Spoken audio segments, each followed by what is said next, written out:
रचना की गई मेधा सूक्त है वेदों में। मेधाम में वरुणो ददातु, मेधाम अग्नि प्रजापति, मेधाम इंद्रश्च वायुश्च, मेधाम धाता ददातु में इत्यादि सूक्तों में मेधा प्राप्ति के लिए प्रार्थना की जाती। और मेधा जिसको हो वही मेधावी हो।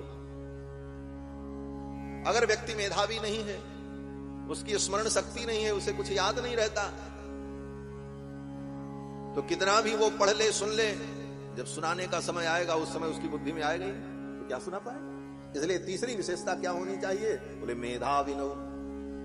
भगवान की कथा का वर्णन करने वाले व्यक्ति की प्रथम विशेषता स्वर और वाणी की शुद्धता, शब्द की शुद्धता। दूसरी विशेषता उसके जीवन में सेवा और कैंकर्य हो, सेवा कैंकर्य करके ज्ञान प्राप्त किया हो। तीसरी विशेषता वो मेधावी हो। और चौथी विशेषता बड़ी अद्भुत विशेषता है, कहते हैं वेदे सुपरिनिष्ठितौ, वेद में उसकी निष्ठा हो, उसने वेद का अध्ययन किया हो, वेद में उसकी निष्ठा और श्रद्धा हो, वही भगवान की कथा का वर्णन कर सकता है। क्यों? क्योंकि भगवान की कथा रामायण और भागवत क्या है, ये वेद का ही व्याख्यान है। इतिहास पुराणाभ्याम वेदम समुपबृंहयेत्, इतिहास और पुराण के द्वारा वेद का ही विस्तार किया जाता है, उपब्रह्मण किया जाता है। वेदों में जो रहस्य है वही रहस्य पुराण के माध्यम से, रामायण के माध्यम से, महाभारत के माध्यम से महर्षियों ने प्रस्तुत किया। तो अगर वेद की निष्ठा नहीं है, वैदिक ग्रंथों का उसने अध्ययन नहीं किया, तो रामायण गीता में, भागवत में जो वैदिक सिद्धांत है उस सिद्धांत को वो स्पष्ट नहीं कर पाए। इसलिए वेद की निष्ठा होनी चाहिए, क्योंकि वेद ही हमारा मूल है। वेद के मूल से अगर हम रामायण को, गीता को, भागवत को अलग कर देंगे तो रामायण, गीता, भागवत का अस्तित्व ही समाप्त हो जाएगा, क्योंकि वेद इसका मूल है, ये उसकी डाली है, शाखा है। डाली शाखा को काट करके अलग कर दो मूल से, क्या होगा, बोले वो डाली भी सूख जाएगी, शाखा भी सूख जाएगी। मूल से उसका संबंध बना रहे, इसीलिए मूल से संबंध बताने पर ही रामायण और भागवत और इन ग्रंथों की मान्यता सिद्ध होती। श्रीमद् रामचरितमानस हम सभी लोग पढ़ते हैं और मानस की एक एक चौपाइयों को वेद के तुल्य समझते हैं। वेद वाणी के समान मानस जी की एक एक चौपाइयों का हम अनुसंधान करते हैं। क्यों? ये प्रश्न अगर आपसे किया जाए तो आप कहोगे गोस्वामी तुलसीदास जी ने लिखा है इसलिए। शायद यही मन में आवे तर्क कि गोस्वामी जी ने लिखा है इसलिए। कहते नहीं, गोस्वामी जी ने लिखा है इसलिए नहीं। गोस्वामी जी ने जो लिखा है वो वेदों से लेकर के लिखा है, वेद के अनुकूल वैदिक सिद्धांत का ही विस्तार किया है, इसलिए रामायण की एक एक चौपाई हमारे लिए वेद तुल्य। गोस्वामी जी ने लिखा इसलिए नहीं। इसीलिए गोस्वामी जी ने लिखते हैं प्रारंभ में ही कि नाना पुराण निगमागम सम्मतम यद् रामायणे निगदितम क्वचिदन्यतोपि। नाना पुराण निगमागम सम्मतम, निगम आगम वेद सम्मत सिद्धांत का मैं वर्णन कर रहा हूं, तो निगम आगम वेद सिद्धांत सम्मत है इसलिए हम उसे स्वीकार करते। और यही सनातन धर्म की मर्यादा है। वेद के अनुकूल, वैदिक सिद्धांत के अनुकूल एक 5 वर्ष का बच्चा भी बोले तो उसकी बात हमारे लिए प्रमाण होगी, और वेद के विपरीत स्वयं भगवान भी आकर के बोले तो भगवान की बात प्रमाण नहीं होगी। ये सनातन धर्म। और इसका उदाहरण है, भगवान के 24 अवतार का हम वर्णन करते हैं। 24 अवतार में भगवान का एक अवतार बुद्धावतार है, बुद्ध भगवान। सदय हृदय दर्शित पशुघातम केशव धृत बुद्ध शरीर। जय जगदीश हरि। श्री जयदेव कवि गीत गोविंदम काव्य में वर्णन करते हैं कि सदय हृदय दर्शित पशुघातम, जीव हत्या को देखकर, हिंसा को देखकर भगवान केशव ही बुद्ध के रूप में प्रकट हुए। बुद्ध भगवान है, केशव धृत बुद्ध शरीर। भगवान केशव ही बुद्ध के रूप में आए। लेकिन विचार करना, भगवान के 24 अवतार में हम मानते तो बुद्ध को हैं, लेकिन किसी सनातन धर्मी के घर में बुद्ध की पूजा नहीं होती। यहां तक कि हम भैरव की पूजा कर लेते हैं, काली की पूजा करते हैं, भगवान शंकर के बैल नंदी की पूजा करते हैं, उसको भी चंदन अच्छा चढ़ा देते हैं, पीपल की पूजा कर लेते हैं, यहां तक कि कुत्ते को भी हम कह देते हैं विट्ठल भगवान, पेड़ की पूजा कर लेते हैं।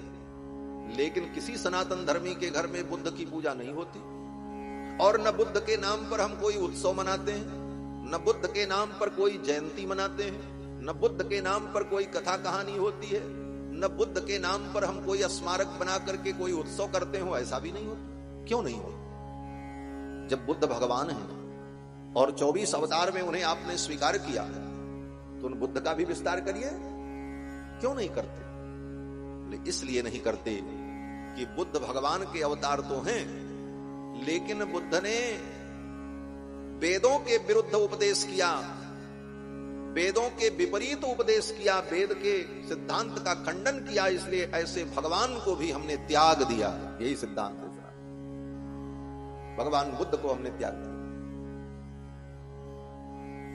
जे निंदत निंदित भय विदित बुद्ध अवतार। गोस्वामी जी कहते हैं वेद की निंदा करने का परिणाम क्या हुआ? बोले बुद्ध की दुनिया में निंदा हो गई, जो स्वयं भगवान है। अब इससे बढ़कर के सिद्धांत क्या होगा कि भगवान भी अगर वेद के विरुद्ध बोले तो ऐसे भगवान को भी हम मानने को तैयार नहीं है। आदमी किस खेत की मूली है? सोचिए, कोई कितना भी बड़ा धर्माचार्य क्यों न हो, बहुत बड़े पद पर प्रतिष्ठित हो, लेकिन वेद सिद्धांत के विरुद्ध अगर बोलता है तो वह अमान्य है, वो तिरस्कार के योग्य है। जब हम भगवान को छोड़ सकते हैं तो प्राणी किस कोटि में? ये वेद का सिद्धांत। इसीलिए कहते हैं भगवान की कथा सुनाने वाले की चौथी विशेषता और सबसे महत्वपूर्ण विशेषता क्या होनी चाहिए? बोले वेदेषु परिनिष्ठित, वेद में उसकी निष्ठा होना, क्योंकि वेद ही हमारा मूल है। श्रीमद् भागवत महापुराण की कथा में भी जब भागवत का वर्णन करते हैं तो वेद व्यास जी पहले ही लिख देते हैं कि ये भागवत जो है ये क्या है? बोले निगम कल्पतरोर गलितम फलम, ये वेद रूपी वृक्ष का फल है, ये वेद से अलग नहीं है। अगर ये बात न कहते वेद व्यास जी तो भागवत को दुनिया स्वीकार न करती। क्यों? बोले वेद से हट करके, वेद से कट करके कोई भी बात अगर कही जाएगी तो वह सनातन धर्म के विरुद्ध हो जाए। यही वैदिक सिद्धांत है। इस मूल बात को व्यक्ति को समझ करके चलना चाहिए।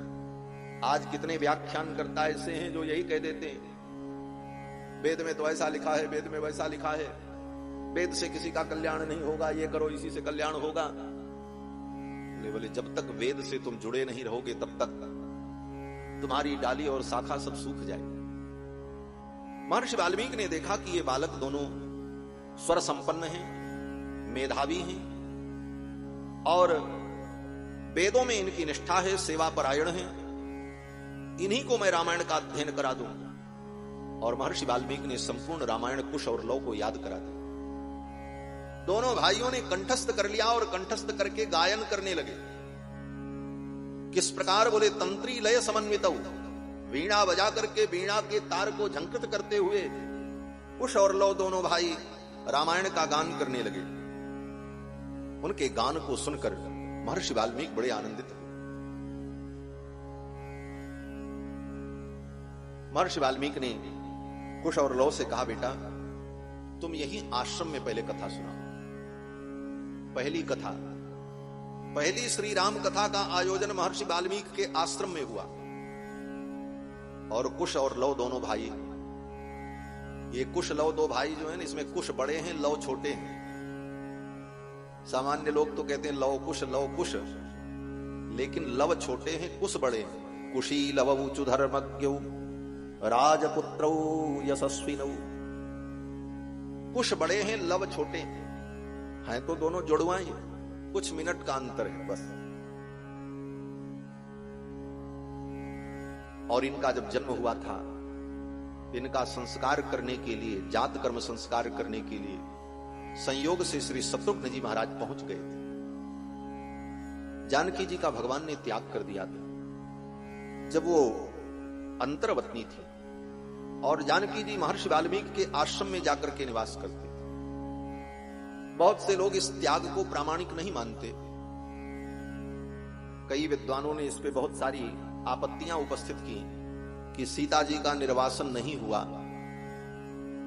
ये बाद में कथा जोड़ी गई, सीता जी का निर्वासन नहीं हुआ, लेकिन ऐसी बात नहीं है। भगवान ने लोकापवाद से बचने के लिए सीता जी के ऊपर आरोप लगाने वाले उस धोबी के वचन को सुनकर भगवान ने सीता जी को वन में भेज दिया, महर्षि वाल्मीकि के आश्रम में भेज दिया। और क्यों भेजा? कई कारण हैं। अब उन सारे कारणों की चर्चा हम कहां तक करेंगे। एक कारण, पहला कारण तो यही था कि महर्षि वाल्मीकि के द्वारा रामायण की रचना होनी है, और रामायण की रचना का सामर्थ्य महर्षि वाल्मीकि को तब प्राप्त होगा जब भगवान की करुणा उन पे बरसे। और भगवान ने साक्षात अपनी करुणा को ही, भगवती जानकी कौन है? बोले भगवती जानकी भगवान की साक्षात करुणा है, कृपा है। भगवान ने अपनी कृपा को, करुणा को ही साक्षात महर्षि वाल्मीकि के आश्रम में भेज दिया। जब तक मेरी करुणा मूर्तिमती होकर के नहीं जाएगी, तब तक इस करुण रस प्रधान काव्य रामायण का सृजन महर्षि वाल्मीकि नहीं कर सकते। इसलिए भगवान की मूर्तिमती करुणा ही भगवती जानकी के रूप में वाल्मीकि महर्षि के आश्रम में जाए। और ये चरित्र भी तो जानकी जी का ही। कृत्स्नम रामायणम काव्यम सीतायाश्चरितम महत्, ये सीता जी का महान चरित्र है। इसलिए सीता जी की कृपा के बिना तो इस चरित्र की रचना भी नहीं हो सकती। इसलिए भगवान ने कृपा करके जानकी जी को वाल्मीकि महर्षि के आश्रम में भेजा। इस विषय पर आचार्यों ने बड़ी चर्चा लिखी है कि भगवान से श्री जानकी जी का 3 बार वियोग होता है, 3 विश्लेष होते हैं पूरी लीला में। कथा तो आपको सब मालूम ही है, श्री राम कथा प्रतिवर्ष आप सभी लोग सुनते हैं, अनेकों बार सुनते हैं। लेकिन ये मूल जो रहस्य है, इनकी चर्चा श्रवण करनी चाहिए। जानकी जी का भगवान से 3 बार वियोग होता है पूरी लीला में। पहला वियोग जब लंका में जाती है, जानकी जी का हरण होता है, तब राम जी से सीता जी का वियोग होता है, प्रथम विश्लेष। और द्वितीय विश्लेष बोले जब उस धोबी के कहने पर भगवान श्री जानकी जी का त्याग कर देते हैं, वाल्मीकि महर्षि के आश्रम में जानकी जी चली जाती हैं, तब भगवान से जानकी जी का वियोग, ये द्वितीय विश्लेष। और तीसरा विश्लेष वाल्मीकि महर्षि के आश्रम से लौट करके आने के बाद अपने दोनों पुत्रों को राम जी के चरणों में सौंपकर, उनकी धरोहर उन्हें सौंपकर जानकी जी पृथ्वी में प्रवेश कर जाती हैं सदा सदा के लिए। और भूमिजा का भूमि में जो प्रवेश हो जाता है, यह प्रवेश तृतीय विश्लेष। तीसरी बार भगवान से जानकी जी का वियोग होता है। इन 3 वियोगों में भगवती जानकी के 3 दिव्य गुणों का प्रकाश होता है। आचार्यों ने सब चिंतन किया, क्या 3 गुण? बोले लंका जानकी जी क्यों जाती हैं, ये प्रथम वियोग क्यों है? कहते हैं कृपा प्रकाशनार्थम। श्री जानकी जी की जो कृपा है, उस कृपा गुण का प्रकाश करने के लिए जानकी जी लंका जाती हैं रावण के। रावण की इतनी मजाल की वो जानकी जी को लेकर के चला जाए। जिन जानकी जी के अंदर वो सामर्थ्य है, गोस्वामी जी महाराज कहते हैं उद्भव स्थित संहार कारिणीम क्लेशहारिणीम, जो संहार कर सकती है महाराज भगवती जानकी पराम्बा जगत जननी जगदम्बा। अगर वो संकल्प कर लें तो उनके संकल्प मात्र से संपूर्ण ब्रह्मांड एक क्षण में समाप्त हो जाए, और अगले क्षण ही उनके संकल्प से उत्पन्न हो जाए। क्योंकि जो काम भगवान कर सकते हैं वो सब जानकी जी कर सकती हैं। उत्पत्ति पालन संहार, ये तीनों कार्य भगवान करते हैं, वो तीनों कार्य श्री जानकी जी कर सकती हैं। उद्भव स्थित संहार कारिणीम क्लेशहारिणीम सर्वश्रेयस्करीम सीताम नतो हम राम बल्लभाम। क्यों? बोले भगवान जी में और श्री जानकी जी में कोई अंतर थोड़ी है। गिरा अर्थ जल बीच सम कहियत भिन्न न भिन्न, बंधो सीता राम पद जी नहीं परम प्रिय। तो भगवान के समान सामर्थ्य जिन जानकी जी के अंदर है, उनको रावण उठा ले जाए।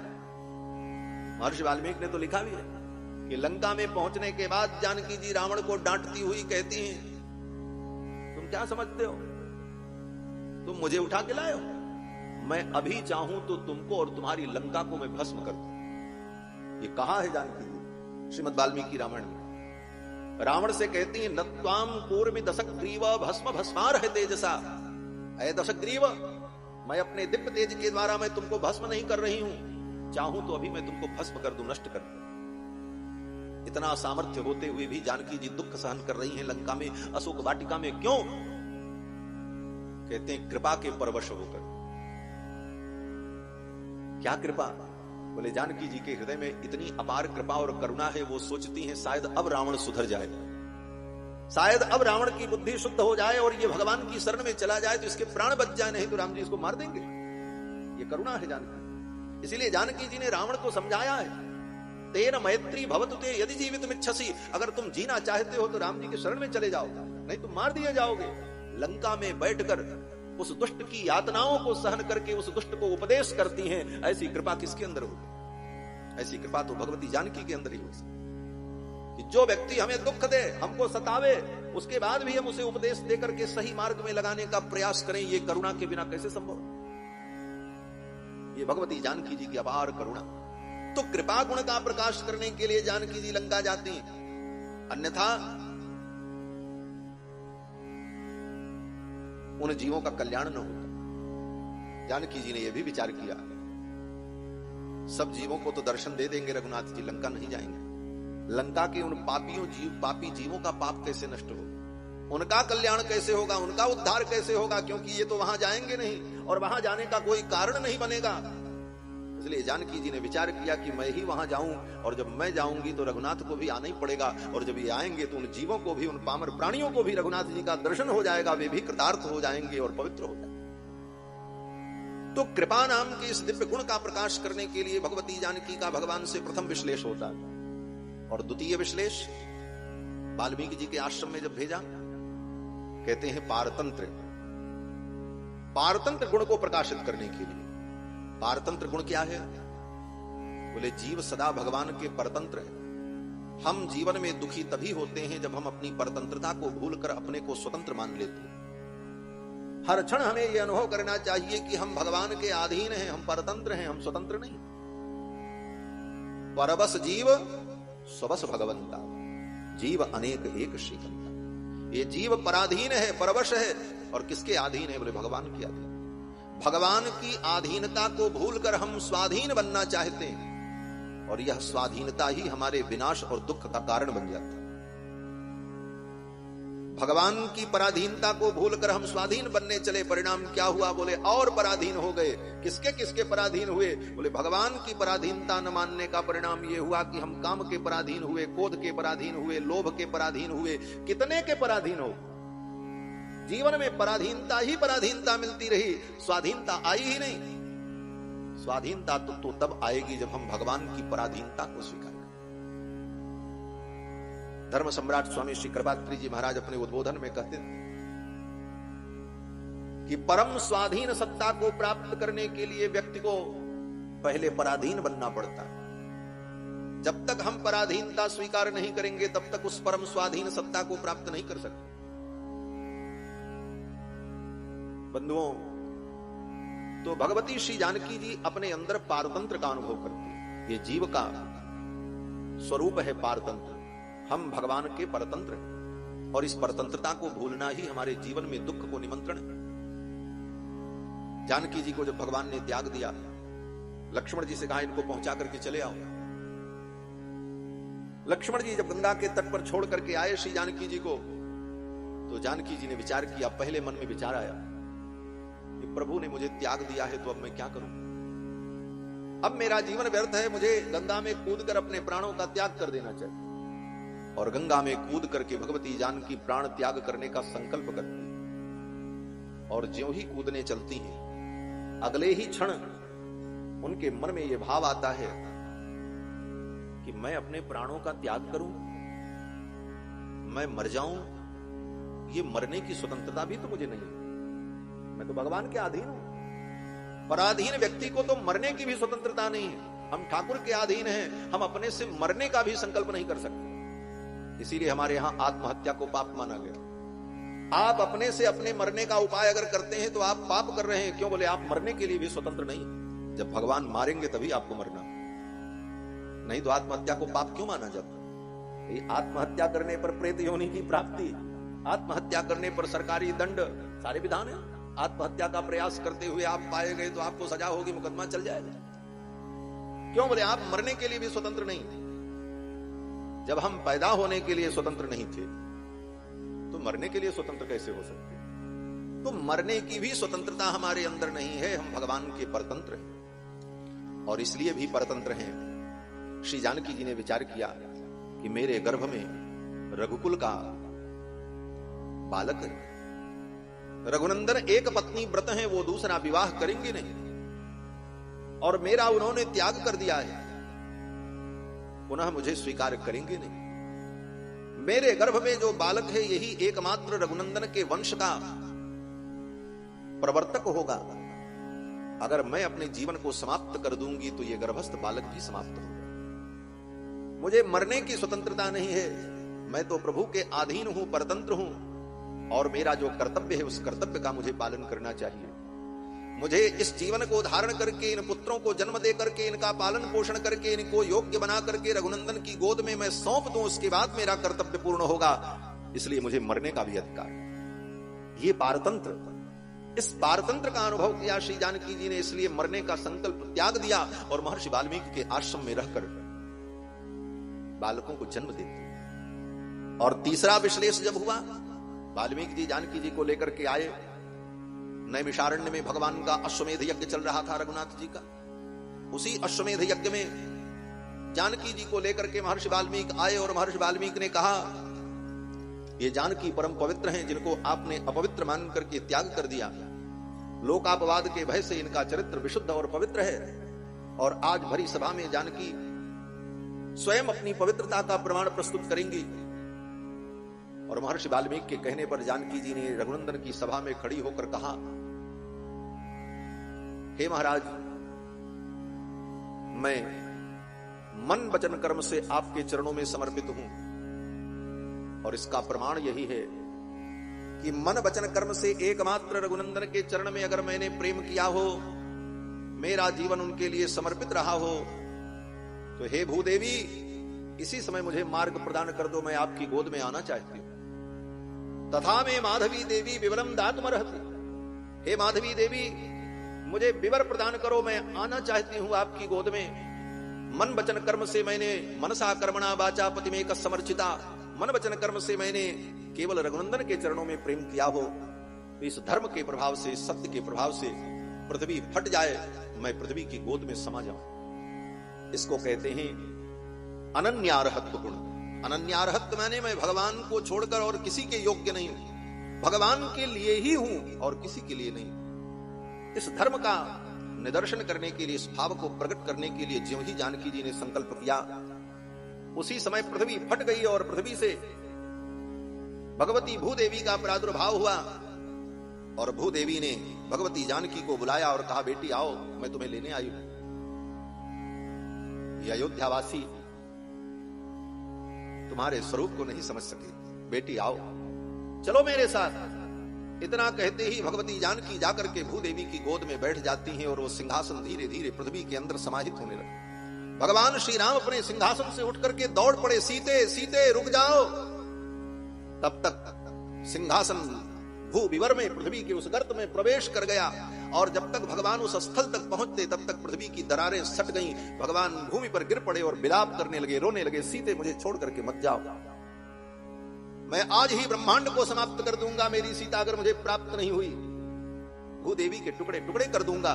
भगवान श्री राम ने अपना धनुष बाण उठा लिया, आज मेरी सीता मुझे प्राप्त नहीं हुई तो मैं इस पृथ्वी के खंड खंड कर दूंगा। फिर तो श्री लक्ष्मण जी ने भगवान को समझाया, प्रभु आप लीला कर रहे हैं, आप मर्यादा पुरुषोत्तम, अपनी पत्नी के लिए आपके हृदय में जो प्रेम है ये स्वाभाविक है। और आप तो दिव्य दंपति हैं, आपको और भगवती को आपसे कौन अलग कर सकता है? कोई नहीं अलग कर सकता। आप तो सनातन प्रिया प्रीतम हैं, आप लीला करने के लिए प्रकट हैं। और इस लीला में आप इतने भावावेश में आकर इस पृथ्वी को अगर नष्ट कर देंगे, आप सब कुछ कर सकते हैं, आपके अंदर सामर्थ्य है, लेकिन ये आपके अनुरूप नहीं है। आप अपने स्वरूप का चिंतन करें। श्री लक्ष्मण जी के कहने पर भगवान ने अपने क्रोध का शमन किया। तो ये 3 बार लक्ष्मी जानकी जी का भगवान से जो वियोग होता है, इस वियोग के पीछे 3 रहस्य हैं। भगवती जानकी की कृपा और उनका पारतंत्र और उनका अनन्यार्हत्व, इन 3 दिव्य गुणों के प्रकाश के लिए ही भगवती जानकी भगवान से 3 बार अलग हुई। जब महर्षि वाल्मीकि के आश्रम में जाती हैं, उस समय गर्भवती थी। बालक के जन्म का जब समय आया तो महर्षि वाल्मीकि को बड़ी चिंता हुई। ये रघुकुल के बालक हैं, इनका जात कर्म संस्कार कौन करेगा? जात कर्म संस्कार तो पिता ही करता है, और पिता न करे तो चाचा करते हैं, चाचा न करे तो बाबा करते हैं, घर का ही कुल का कोई पुरुष करता है। इन बच्चों का जात कर्म संस्कार यहां पर कौन करेगा? इनके कुल का कोई पुरुष यहां नहीं। महर्षि वाल्मीकि को चिंता हुई। तब तक महर्षि वाल्मीकि ने देखा हाथी घोड़े आ रहे हैं, महाराज रथ आने की ध्वनि सुनाई पड़ रही है, सेना की जय जयकार सुनाई पड़ रही है। महर्षि वाल्मीकि ने शिष्यों से कहा, देखो कौन आ रहा। शिष्यों ने आकर के कहा, अयोध्याधिराज भगवान श्री रघुनंदन के अनुज श्री शत्रुघ्न कुमार सेना लेकर के लवणासुर का वध करने के लिए मथुरा की यात्रा पर निकले हुए हैं और इसी रास्ते से जा रहे हैं। मथुरा के ब्राह्मणों ने आकर के कहा था भगवान श्री रघुनंदन से, ये प्रभो मथुरा में एक असुर है लवणासुर, उसके कारण हम लोग दुखी हैं, उसका आप विनाश करें और हमारी रक्षा करें। सभा में ये चर्चा हुई तो भगवान ने कहा, ये काम कौन करेगा? तब तक शत्रुघ्न जी उठ करके खड़े हो गए, बोले प्रभु मुझे आज्ञा दीजिए, मैं मार के आता हूं। भगवान ने कहा, ठीक है तुम ही जाओ। लेकिन ज्यों ही शत्रुघ्न जी चलने चले, भगवान श्री राम ने शत्रुघ्न को बुलाया और कहा, बैठो। बैठा है। गुरुदेव वशिष्ठ को बुलाया, पूजन सामग्री मंगाई और भगवान ने शत्रुघ्न के मस्तक पर तिलक किया और कहा, शत्रुघ्न मैं तुमको मथुरा का राजा घोषित करता हूं, तुम्हारा राज्याभिषेक करता हूं, लवणासुर का वध करके मथुरा का राज्य तुम्हें संभालना। अब तो शत्रुघ्न जी रोने लगे, हे रघुनंदन आपके चरण को छोड़कर, अयोध्या छोड़ करके आप मुझे वहां भेज रहे हो, मैं लवणासुर का वध करके आऊंगा, यहीं रहूंगा। भगवान ने कहा, नहीं तुम्हें मथुरा का राज्य चलाना। शत्रुघ्न जी रो पड़े। बाद में शत्रुघ्न जी को बड़ा पश्चाताप हुआ इस बात का। पश्चाताप इस बात का हुआ कि मैं जोश में आकर के बोल पड़ा, ये काम मैं करूंगा। भगवान जो कहें उनकी आज्ञा का पालन करना यही परम धर्म है, अपने से कुछ नहीं करना चाहिए। ठाकुर जी की मर्जी जो हो वो कहें। स्वयं उत्साह में आकर के शत्रुघ्न जी ने कहा, इसलिए शत्रुघ्न जी को अयोध्या छोड़ करके मथुरा जाना पड़ा। इसलिए लक्ष्मण जी ने कभी ये सब नहीं कहा। कोई भी कभी बात आती तो लक्ष्मण जी चुपचाप खड़े रहते। भगवान स्वयं अगर लक्ष्मण जी से कुछ कहें तो लक्ष्मण जी वो काम करने को तैयार, अपने मन से कोई निर्णय नहीं। शत्रुघ्न जी ने अपने से निर्णय ले लिया, मैं लवणासुर का वध करने जा रहा हूं। भगवान ने कहा, ठीक है तो फिर जाओ मथुरा में निवास करो, वहां के राजा बन जाओ। तो मथुरा नगरी भी हमारे अयोध्या से ही जुड़ी हुई। मथुरा को भी बसाने वाले हमारे अयोध्या के राजकुमार शत्रुघ्न लाल हैं। और मथुरा में जो जमुना मैया है ना, कालिंदी, जो सबको पवित्र करती हैं, वो भगवती जमुना कौन है? बोले वो भी अयोध्या की ही बेटी है, सूर्य भगवान की पुत्री, सूर्य भगवान की कन्या है, सूर्य कुल की कन्या है। अयोध्या का संबंध मथुरा में भी, मथुरा में जो कुछ है सब अयोध्या ही के संबंध से। बंधुओं, शत्रुघ्न जी महाराज जा रहे थे। शिष्यों ने आकर के कहा, महाराज अयोध्याधिराज भगवान रघुनंदन के अनुज शत्रुघ्न लवणासुर का वध करने के लिए सेना लेकर के जा रहे हैं। तब तक शत्रुघ्न जी ने देखा कि महर्षि वाल्मीकि का आश्रम, उन्होंने सोचा इनको प्रणाम करके इनका आशीर्वाद प्राप्त कर लें, तब विजय निश्चित हो जाएगा। और भगवान का तो आशीर्वाद मिल गया है अयोध्या से, प्रभु का आशीर्वाद मिल गया, लेकिन भगवती श्री जानकी जी का आशीर्वाद मिल जाए तभी विजय पक्की हो। और रास्ते में महर्षि वाल्मीकि के आश्रम में जानकी जी का आशीर्वाद प्राप्त करने के लिए शत्रुघ्न जी आते हैं। ज्यों ही आश्रम में प्रवेश किया तब तक दूसरी जो कुटी थी, उधर वाली कुटी, जिस कुटी में, जिस पर्णशाला में भगवती जानकी रहती थी, ज्यों ही आश्रम में शत्रुघ्न जी ने प्रवेश किया तब तक जानकी जी के पर्णशाला से बच्चे की रोने की आवाज सुनाई पड़ी। यामेव रात्रिम शत्रुघ्न पर्णशालाम समाविशत, जिस रात्रि में शत्रुघ्न जी महाराज पर्णशाला में प्रवेश करते हैं, तामेव रात्रिम सीतापि प्रसूता दारकद्वयम, उसी रात्रि में सीता ने सुंदर 2 पुत्रों को जन्म दिया। बालक के रोने की आवाज सुनाई पड़ी, पूरे आश्रम में आनंद की लहर छा गई। महर्षि वाल्मीकि दौड़े दौड़े गए। उस वृद्धावस्था में, वार्धक्य में भी दौड़ने का सामर्थ्य मानो आ गया उनके अंदर, और इतने प्रसन्न हुए, भगवान ने मेरी कामना पूर्ण कर दी। रघुकुल के बालक प्रकट हुए और रघुकुल के कुमार आ गए हैं संस्कार करने के लिए। पूरी रात्रि मंगलमयी हो गई महाराज। उस रात्रि में तो चारों तरफ केवल मंगल गीत गाए जा रहे थे महर्षि वाल्मीकि के आश्रम में, शत्रुघ्न जी ने मां जानकी का दर्शन किया, अपने दोनों भतीजों को देखा और शत्रुघ्न जी ने उनके जात कर्म संस्कार किए। महर्षि वाल्मीकि संतुष्ट हो गए, मेरा मनोरथ भगवान ने पूर्ण कर दिया। श्री शत्रुघ्न जी ने ही दोनों कुमारों का जात कर्म संस्कार किया और फिर जानकी जी का आशीर्वाद प्राप्त करके शत्रुघ्न जी महाराज मथुरा के लिए प्रस्थान कर जाते हैं। और इधर ये दोनों बालक धीरे धीरे बड़े होते हैं। इनका सारा संस्कार महर्षि वाल्मीकि ने किया, यज्ञोपवीतादि संस्कार और वेदादि शास्त्रों का अध्ययन कराया। आज इन्हीं दोनों बालकों को महर्षि वाल्मीकि ने संपूर्ण रामायण याद करा दिया और कहा, अब इसी आश्रम में तुम इस राम कथा को सुनाओ।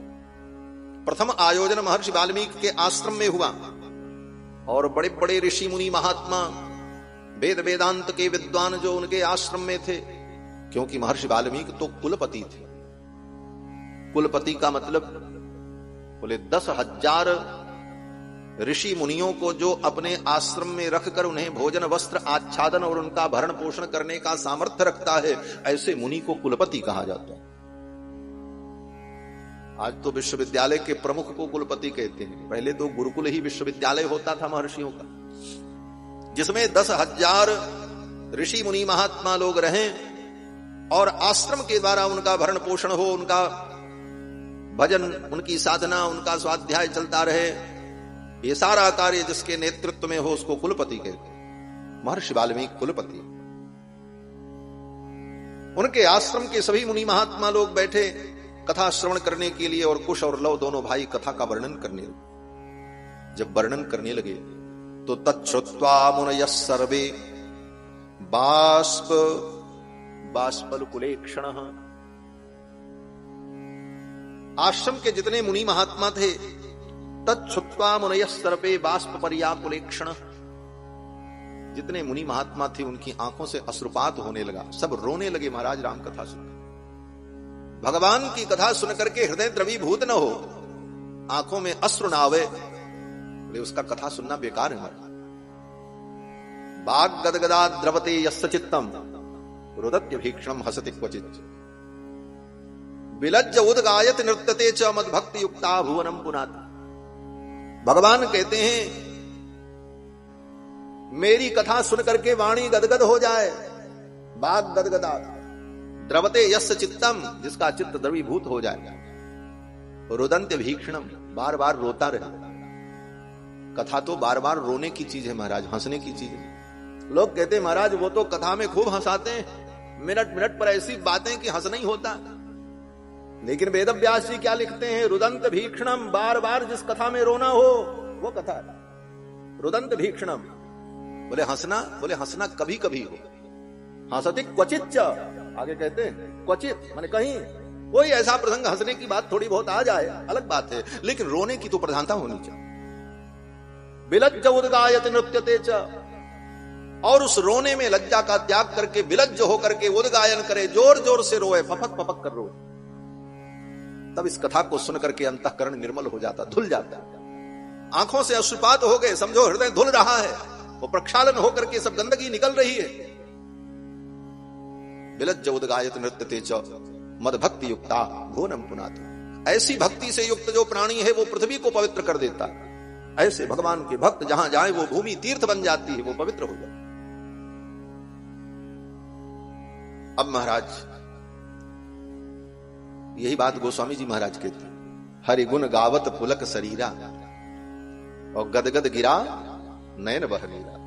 हरि गुण गावत पुलक शरीरा, हरि गुण गावत पुलक शरीरा, गदगद गिरा नयन बह नीरा, गदगद गिरा नयन बह नीरा, गदगद गिरा नयन बह नीरा, गदगद गिरा नयन बह नीरा।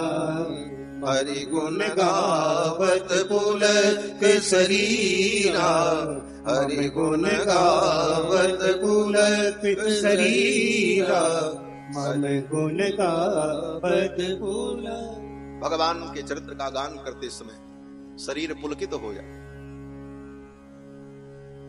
वाणी गदगद हो जाए, कंठ अवरुद्ध हो जाए, आंखों से अश्रुपात हो। यही भगवान की कथा का स्वरूप है। कुश और लौ जब वर्णन करने लगे तो तच्छुत्वा मुनयः सर्वे बाष्प पर्याकुलेक्षणः, लोगों के नेत्र बाष्प बारी परिपूरित हो गए। हनुमान जी महाराज भी कथा श्रवण करते हैं तो उनकी यही स्थिति होती है। बाष्प बारी परिपूर्ण लोचनम मारुतिम नमत राक्षसांतकम।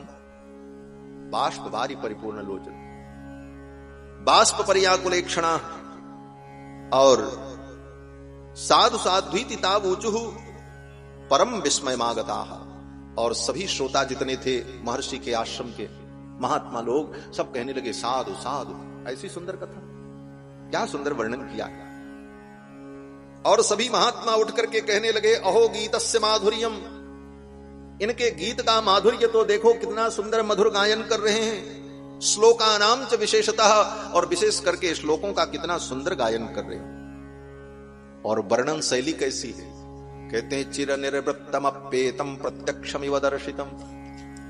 चिर निर्वृत्तमप्येतत् प्रत्यक्षमिव दर्शितम, ऐसा वर्णन कर रहे हैं कि जो घटना चिर निर्वृत्तमप्येतत्, जो घटना बहुत पहले घटित हो चुकी है, उसका ऐसा सजीव वर्णन कर रहे हैं कि प्रत्यक्षमिव दर्शितम, श्रोताओं को लग रहा है कि यह घटना सामने घटित हो रही है।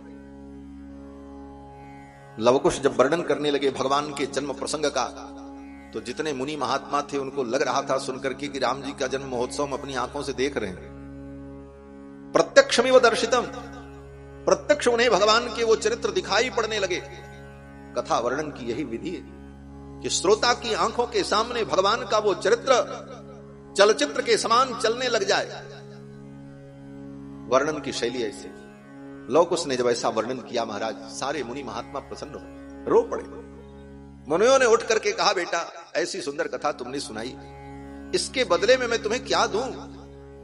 कोई भी वस्तु देकर के तुम्हारे इस उपकार से हम ऋण नहीं हो सकते, लेकिन फिर भी कुछ तो देना ही चाहिए। और ऐसा कहते हुए महात्माओं ने प्रसन्नो बलकलम कश्चित ददौ ताभ्याम महायशाह, एक महात्मा ने उठ करके बलकल वस्त्र, उनके पास जो बलकल वस्त्र था वो वस्त्र ले जाकर के लव और कुश को दे दिया। बोले लो बेटा ये तुम्हारे काम आएंगे। वो महात्मा जिनके पास कपड़े नहीं थे पहनने के लिए, बलकल वस्त्र थे, लेकिन भगवान की कथा सुनकर के इतने विभोर हो गए, भाव विभोर हो गए, अपना बलकल वस्त्र दे दिया। बोले बेटा मेरे पास तो यही है, यही मैं तुमको भेंट कर रहा हूं, इसे स्वीकार कर। अन्य कृष्णाजनमदात, एक महात्मा थे उनके पास कुछ नहीं था, एक मृगचर्म ही था, अपना मृगचर्म ही ले जाकर के दे दिया कुश और लोगों को कहा बेटा लो ये तुम्हारे काम आएगा, इस पे बैठ करके संध्या बंदन करना, पूजा पाठ करना। कश्चित कमंडलुम प्रादान प्रादात, एक महात्मा थे वो बेचारे, उनके पास कुछ नहीं, केवल कमंडल था। कोई साधु अपना कमंडल किसी को नहीं देता, सब कुछ दे दे, कमंडल नहीं दे सकता। हमारे यहां साधु में, संतों में आज भी ये परंपरा कही जाती है, दुनिया की सब चीज ले लो लेकिन लंगोटी और कमंडल किसी को देना नहीं। लेकिन भगवान की इस दिव्य कथा को सुनकर के उन महात्मा ने अपना कमंडल दे दिया। बोले लो बेटा ये तुम्हारे काम आएगा। आप कहोगे कमंडल दिया लंगोटी, बोले एक महात्मा लंगोटी देने वाले भी थे, लिखा है इसे। कौपीन अपरो मुनि, एक मुनि महात्मा थे, उनके पास जो नई कौपीन थी, नवीन कौपीन उठा करके लवकुश को दे दिया, लो बेटा तुम्हारे काम आएगा। किसी महात्मा ने कहा आप क्या करोगे, आपके पास तो पहले से जो थी वो खत्म हो चुकी थी, नई अभी मिली थी। बोले कोई बात नहीं, हम केले की कौपीन लगा लेंगे, लेकिन ऐसी सुंदर कथा सुनाई, हम तो इनको भेंट करेंगे। कौपीन अपरो मुनि जटा बंधन मन्यस्तु, एक महात्मा थे उनकी बड़ी बड़ी जटाएं थी महाराज। उन जटाओं को बांधने के लिए उन्होंने एक रस्सी बना रखी थी, कुश की रस्सी। अब आज के जैसा हेयर बैंड तो तब होता नहीं था, तो कुश की रस्सी उससी बना करके रखे थे, उसी से अपनी जटाओं को बांधते थे, संभालते थे, बड़ी जटा थी। और परम विरक्त महात्मा केला की कौपीन लगाए हुए, और कुछ नहीं, उनके पास कमंडल भी नहीं, आसन भी नहीं, कुछ नहीं। उन्होंने सोचा ऐसी सुंदर कथा सुनाई है इस बालक ने, मैं इनको क्या दूं। तो जटा बंधन मन्यस्तु, अपनी जटा को खोला और जटा बांधने वाली जो उसकी डोरी थी वो डोरी व्यासपीठ पर चढ़ा दिया और कहा बेटा ये तुम्हारे काम आ जाए तो ठीक, और मेरे पास कुछ नहीं। ये समर्पण का भाव। एक महात्मा तो बड़े विलक्षण थे महाराज। सुखदेव श्री वाल्मीकि महर्षि कहते हैं ताभ्याम ददौ तथा हृष्टः कुठारम अपरो मुनि। एक महात्मा थे, उनके पास कुल्हाड़ी थी, वो कुल्हाड़ी लेकर के जा रहे थे जंगल में लकड़ी काटने के लिए, यज्ञ आदि कार्यों के लिए। कथा सुनने बैठ गए, और भगवान की कथा तो ऐसी होती है महाराज, दुनिया के सारे काम को भुला दे। जा रहे थे लकड़ी काटने, कथा सुनने बैठ गए, लकड़ी काटना भूल गए और कथा सुनकर के इतने भाव विभोर हुए। सोचने लगे मैं इनको क्या भेंट करूं, कुछ नहीं मिला तो अपनी वो कुल्हाड़ी ही ले जाकर के व्यासपीठ पर चढ़ा दिया। ले लो बेटा ये तुम्हारे काम आए। कुठारम अपरो मुनि, वो कुल्हाड़ी भेंट कर दिया। एक महात्मा कथा श्रवण कर रहे थे, उनके पास कुछ नहीं था, एक भी वस्तु उनके पास नहीं थी। उन्होंने सोचा मैं क्या भेंट करूं, उठ करके खड़े हो गए और खड़े होकर के कहा बेटा ऐसी सुंदर कथा तुमने सुनाई, मेरे पास कुछ नहीं, लेकिन मैंने जीवन में तप किया है, भगवान का भजन किया है, ठाकुर का चिंतन किया है। मेरे जीवन में जो तपस्या है, मेरी साधना है, वो साधना का फल तुम्हें प्राप्त हो जाए, तुम दीर्घायु हो जाओ और इसी प्रकार भगवान की मंगलमयी कथा सुना। ऐसा आशीर्वाद। आयुष्यम अपरे मुनि, अपर मुनियों ने लवकुश को आयुष्य का वरदान दिया कि मेरी आयु तुम्हें प्राप्त हो। इसी प्रकार तुम भगवान की लीला का वर्णन करते हो। परम आनंद हुआ महाराज। प्रशस्यमानौ सर्वत्र कदाचित तत्र गायको। महर्षि वाल्मीकि ने विचार किया कि अब इनकी कथा सफल हो गई। कथा की सफलता का मूल मंत्र यही है कि सुनने वाले का हृदय भाव से भर जाए। ये कथा हृदय को भाव से भर देती है, और भगवान की कथा सुनकर के हमारा हृदय भाव से भर जाए, यही भवसागर से पार जाने का सबसे बड़ा उपाय है। भव सागर में डूबने से अगर बचना चाहते हो तो यही उपाय है कि भाव के सागर में डूब जाओ, और भगवान की कथा हमें भाव के सागर में डुबो देती। भव सागर चह पार जो पावा, राम कथा ताकह दृढ़ नाव। भव सागर चह पार जो पावा, भव सागर चह पार जो पावा, राम कथा ताकह दृढ़ नावा, राम कथा ताकह दृढ़ नावा। भव सागर चह पार जो पावा, भव सागर चह पार जो पावा, भव सागर चह पार। भव सागर से पार जाने का यही उपाय है कि हम भाव के सागर में डूब जाएं। भव सागर में डूबने से बचने के लिए भाव के सागर में डूबना पड़ेगा, और भगवान की कथा हमें भाव के सागर में डुबो देती है। भाव के सागर में हम डूबते। भगवान की कथा में सब चीज का अभाव होता है, भाव की ही महत्ता होती है। भगवान की कथा में न यहां कोई सुख न सुविधा, न बहुत सारे संसाधन, सब प्रकार का अभाव हो, लेकिन भाव होना चाहिए। भाव है तो सब कुछ। महर्षि वाल्मीकि ने कहा बेटा अब तुम्हें ये कथा घूम घूम करके सुनानी है।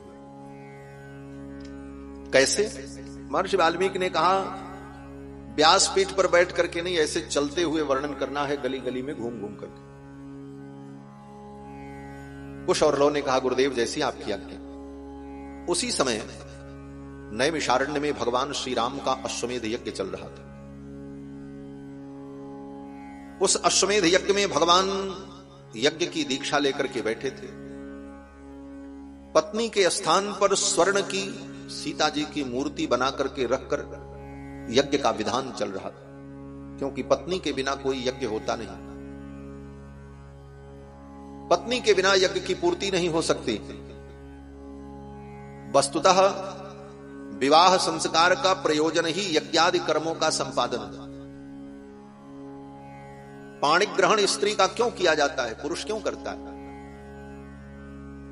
विवाह संस्कार इसीलिए होता है कि आगे गृहस्थ जीवन में रह करके हमें जो यज्ञ याग आदि कर्म करने हैं, उन कर्मों को करने के लिए पत्नी की अनिवार्यता है। बिना पत्नी के वो कार्य नहीं होगा, इसलिए पत्नी का पाणी ग्रहण होता है।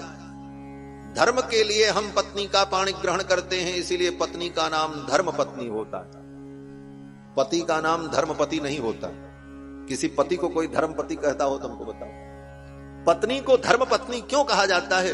तो इसीलिए कहा जाता धर्माय पत्नी। धर्म के लिए जिस पत्नी का हमने पाणी ग्रहण किया है, पत्युर्नो यज्ञ संजोगे, महर्षि पाणिनि कहते हैं यज्ञ में वो जब दाहिने तरफ बैठती है तभी उसकी पत्नी संज्ञा होती है, धर्म पत्नी संज्ञा होती है। और विवाह करने के बाद केवल होटल में बगल में सोफा पर बैठ करके चाउमीन और बर्गर खाने मात्र से कोई पत्नी नहीं हो जाती। पत्नी को बनने के लिए पति के साथ उसके दक्षिणांग में विराजमान होकर के यज्ञादि कर्म की आवश्यकता हो। ये सनातन सिद्धांत। विवाह का मतलब केवल संतानोत्पत्ति और भोग मात्र नहीं। विवाह का उद्देश्य, मूल उद्देश्य धर्म है। संतान की उत्पत्ति और सुख, बोले ये तो गौड़ है, ये तो होगा ही होगा। ये तो पशु योनि में भी था। पशु योनि में भी पशु विवाह करते हैं, लेकिन उस विवाह में उनको धर्म नहीं करना होता। बाकी संतान और सुख तो उनको भी मिलता है, तो वो तुमको भी मिल जाएगा। वो कौन सी बड़ी बात। मूल तत्व तो धर्म है। किस प्रकार से? बोले कोई किसान खेती करता है तो गेहूं बो करके आता है, किस लिए?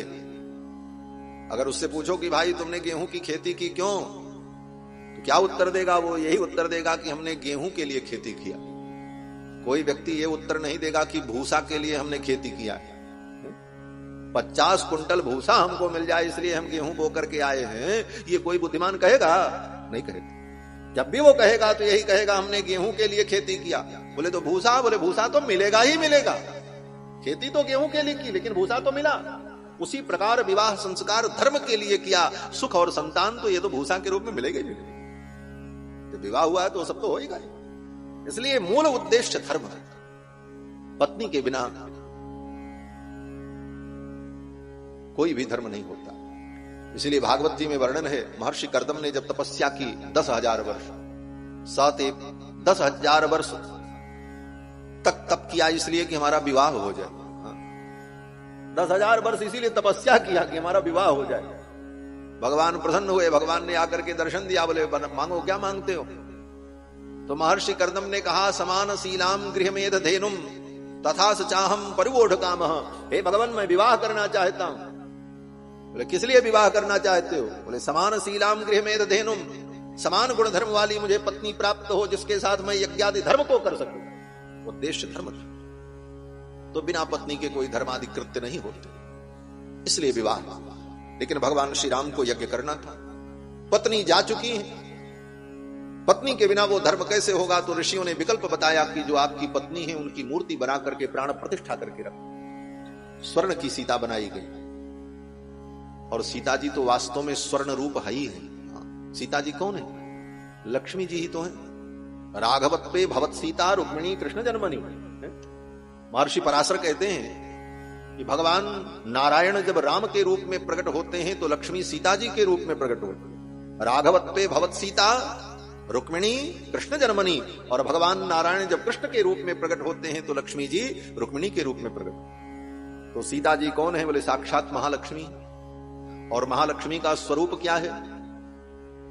वेदों ने कहा हिरण्यवर्णाम हरिणीम सुवर्ण रजतस्रजाम चंद्राम हिरण्मयीम लक्ष्मीम जात वेदो मवावह। हिरण्यमयीम, स्वर्णमयी सीता। मैंने पहले ही कहा था कि वेद मंत्रों का ही व्याख्यान रामायण है। वेदों में जो भगवान के विषय में कहा गया उसको भगवान ने अवतार लेकर के चरितार्थ किया। जैसे नाटक व्यक्ति पहले लिख दे, लेखक पहले नाटक लिख देता है, बाद में उसका अभिनय होता है, उसी प्रकार भगवान के संपूर्ण चरित्र वेद में पहले से ही विद्यमान हैं। भगवान केवल उन चरित्रों का अभिनय करते। अब वेदों में लक्ष्मी जी के विषय में लिखा कि हिरण्यवर्णाम हरिणीम सुवर्ण रजतस्रजाम चंद्राम हिरण्मयीम लक्ष्मीम जात वेदो ममावह। लक्ष्मी कौन है? बोले हिरण्यवर्णाम है। स्वर्ण वर्णा है, स्वर्णमयी है, ये वेद ने कहा। तो ये वेद ने जो कहा ये सिद्ध कैसे हो?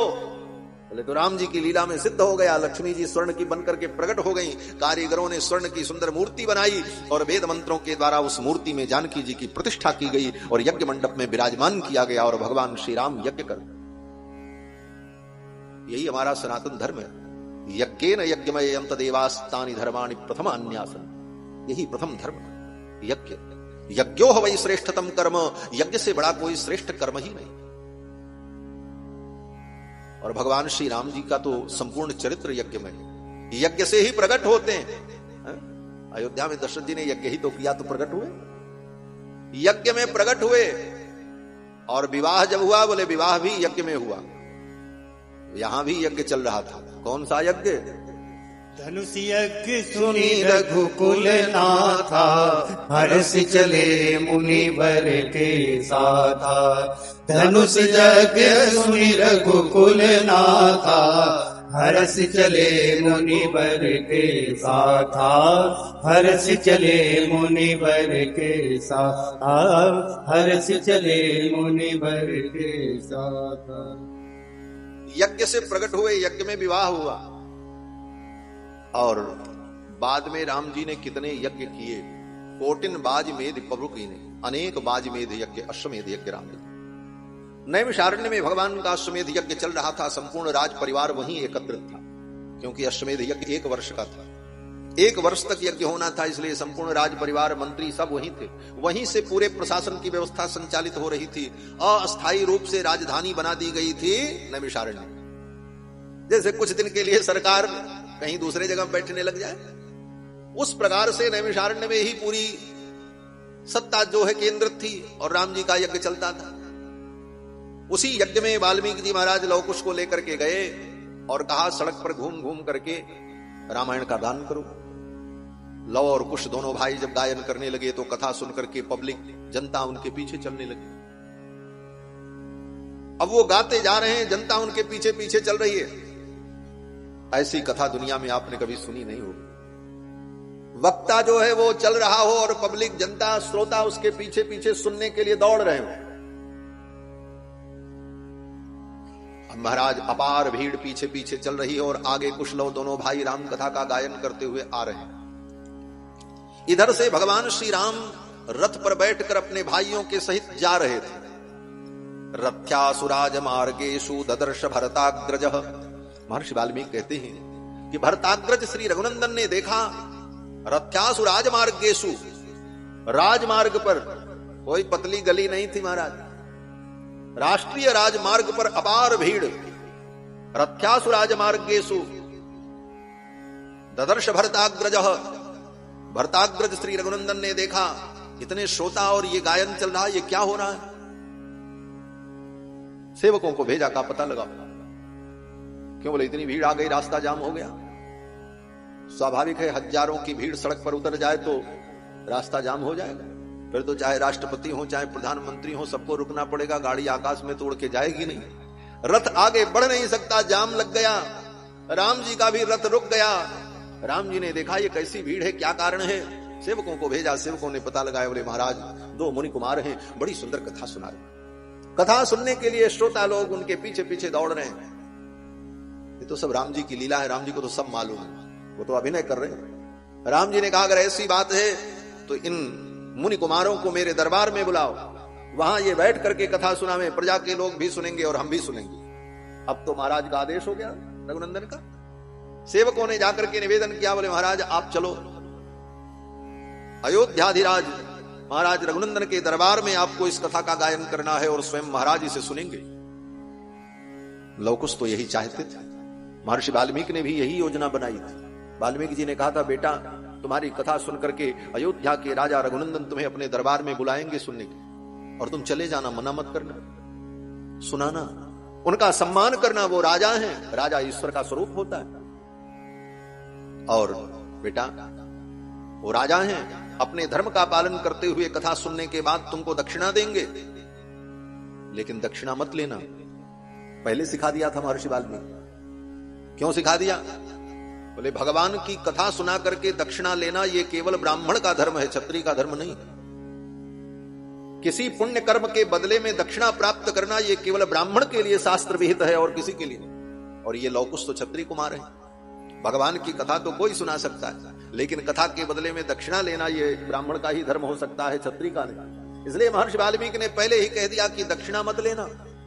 अगर वो दें तो कह देना हम तो ब्रह्मचारी हैं, विद्यार्थी हैं, हम गुरुकुल में रहते हैं, हमें इन वस्तुओं की कोई आवश्यकता नहीं, वापस कर देना, मत लेना। लोग उसने कहा ठीक।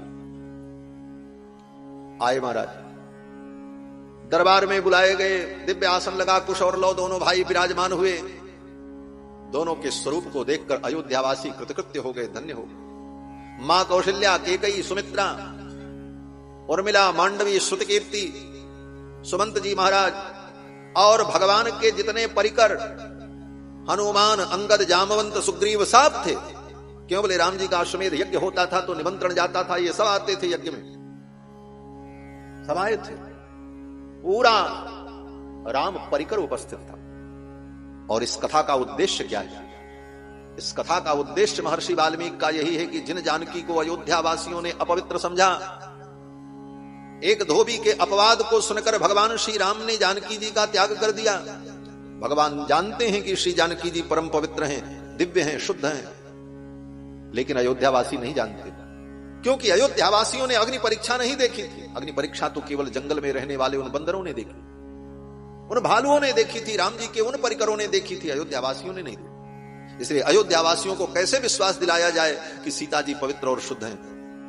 तो महर्षि वाल्मीकि की ये योजना थी कि कुश और लौ जब राम कथा का गायन करेंगे तो अयोध्या से वर्णन करके रावण वध पर्यंत और फिर लौट करके अयोध्या में राम जी के आने तक की घटना का जब वर्णन करेंगे तो प्रारंभिक घटनाओं को जो अयोध्या वासियों ने देखा है, राम जी के जन्म को देखा, दशरथ जी के यज्ञ को देखा, राम जी की बाल लीला को देखा, उन घटनाओं को यथावत सुन करके अयोध्या वासियों का विश्वास दृढ़ हो जाएगा कि ये जो सुना रहे हैं वो सही सुना रहे हैं। और ये सुनते सुनते जब उनका विश्वास दृढ़ हो जाएगा तो जंगल की घटना का, वन की लीला का घटना का जब वर्णन सुनेंगे तो उन्हें वो बातें भी विश्वास में आएंगी कि हाँ ये जो कह रहे हैं वो सत्य। सीता जी की अग्नि परीक्षा का भी वर्णन होगा और उसे सुन करके अयोध्या वासियों को तब पश्चाताप होगा कि ऐसी पवित्र सीता के ऊपर मैंने आरोप लगाया। तब सीता जी की पवित्रता को सभी लोग स्वीकार कर लेंगे और सीता जी के ऊपर जो कलंक लगा वो कलंक मोचन हो जाए। वास्तव में ये रामायण की रचना महर्षि वाल्मीकि ने इसीलिए की, सीता जी के पवित्र चरित्र को स्थापित करने के लिए ही रामायण की रचना महर्षि वाल्मीकि ने।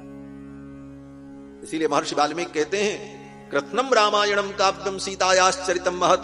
ये रामायण काव्य क्या है? बोले सीता जी का महान चरित्र है, इसके बिना सीता जी के महान चरित्र को कोई समझ नहीं सकता।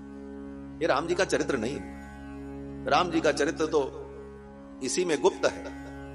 प्राधान्य तो जानकी जी के चरित्र का है, उनके विशुद्ध पवित्र चरित्र की स्थापना, यही महर्षि वाल्मीकि का उद्देश्य।